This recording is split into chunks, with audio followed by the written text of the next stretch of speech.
Любовта към ножовете я открих на 17 годишен, като бях.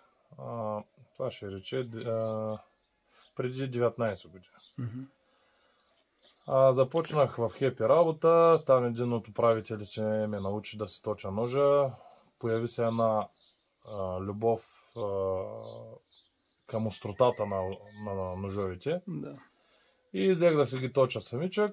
И така 2015 година започнах и да правя ножови, а официално от 2020 година хобито ми се превърна в основна професия.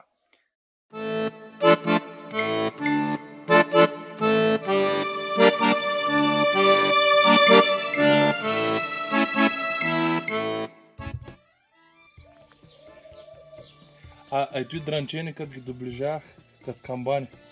Да. Той значи добра закалка.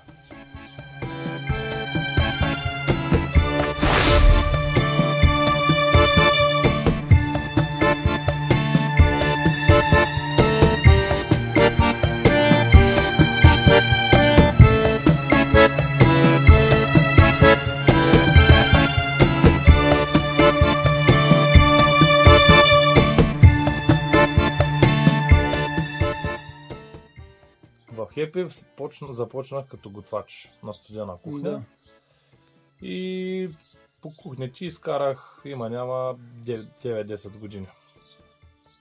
Значи с моята съпруга беше постоянно ме подкрепеше.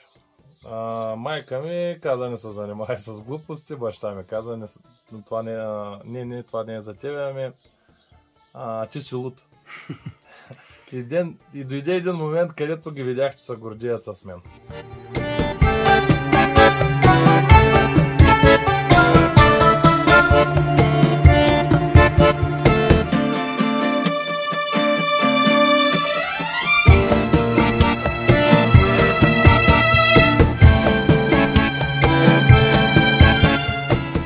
Всяка една бързо оборотна машина е много опасна. Дори и бавно оборотните също са опасни, след като има мощност. Рязал съм много пъти, ръце, крака, бил съм на крачка от смъртта, да кажа. Нож ме е удрял през лицето, благодарение. Жив съм, защото не ме удари така, както трябва да ме порежи. Да.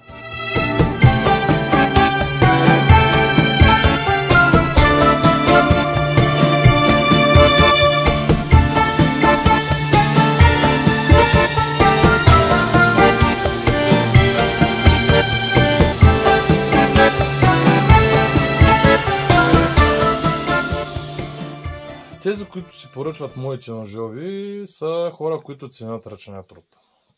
Моите ножови не са за всеки. Тези, които обичат да не дават пари за ножови, те си ходят по веригите магазини. Тези, които ценят, не само от мен взимат, просто ценят хубавото и ръчната изработка. Скъпо удоволствие, не мога да кажа, че е ефтино.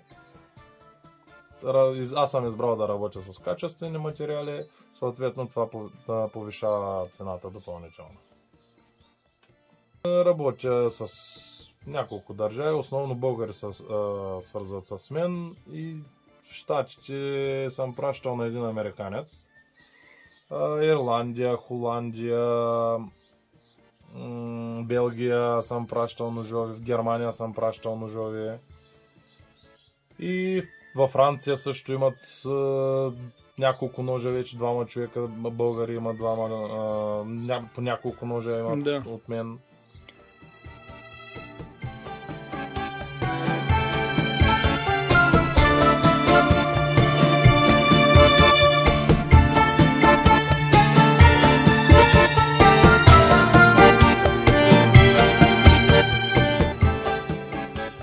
Значи около 3 дни отнема направата на един нож. Ако трябва да бъде украсяван, в страницата ми имам такива украсени ножове с инкрустация. Там вече процесът се удължава около, да не кажа, само 3-4 дни отнема само украсата на дръжката. Да.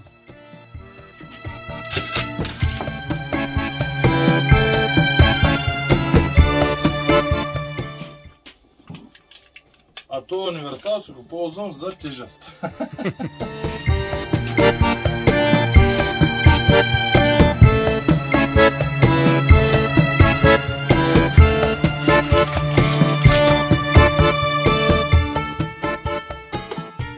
Всички самозакаляеми стомани, които ги водим в България, се закаляват на въздух. В случая може само да го размахваш така, пак ще се закали, но недостатъчно. Да. Затова аз ползвам алуминиеви плочи с водно охлаждане. Водата ми е постоянно 20 градусова, дето му викаме кладенчева вода. И така помагам на острието. Не помагам, ами така като с рязкото охлаждане се закалява самото острие. Добре. И се постига твърдост. Това е стомана CPM S125V, американско производство. Колко струва? Цената е на тази шина 75 см, съм е закупил аз 386 лева. Колко ножа могат да излязат от това? Тук съм изкарал един, до тук имам още един, общо към 4-5 ножа.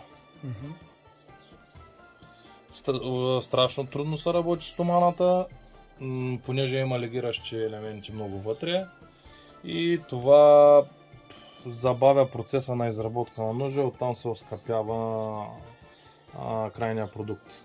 Да. Консумативите са 2, да не кажа 3 пъти повече при работа с тази стомана спрямо другите.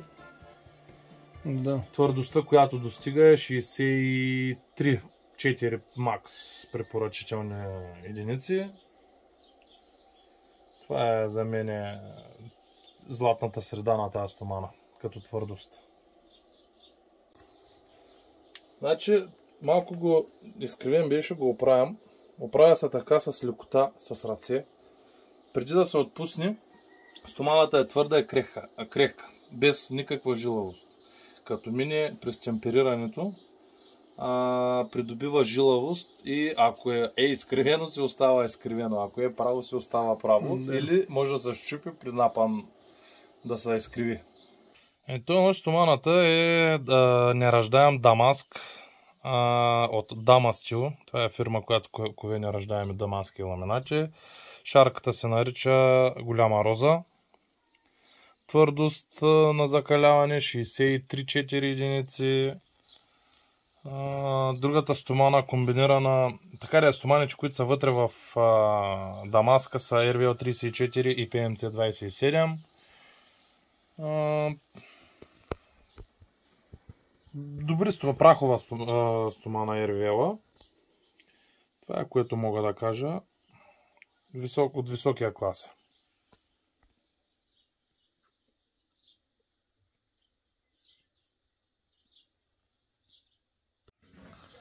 Тук стоманите са същите. RVL 34, PMC 27. Твърдостта е същата.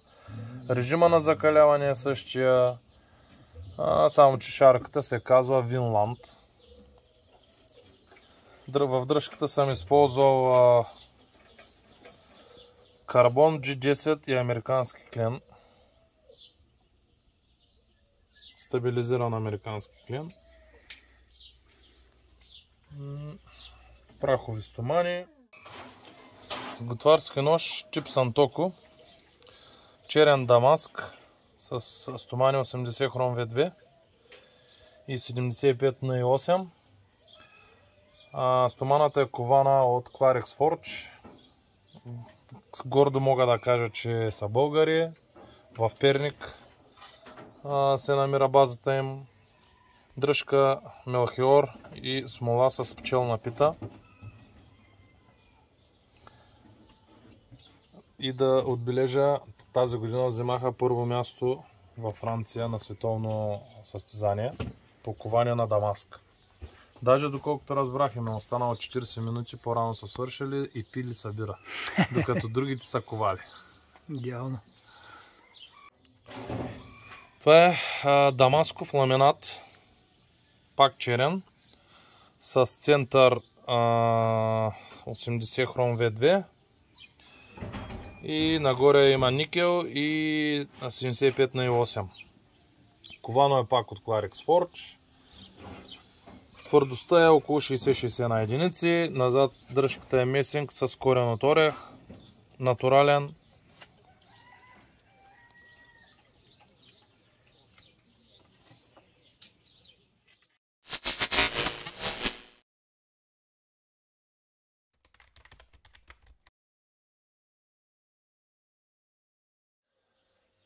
Най-голямата ми мечта е да се оголемя работилницата.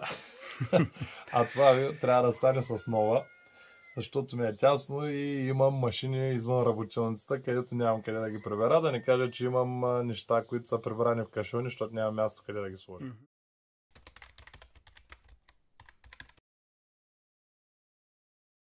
Като взема този милион, който ми го даваш, ще го пръсна. Но това, което правя, ще ми остане за цял живот. Ще го правя докато съм жив и на практика винаги ще ми е интересно.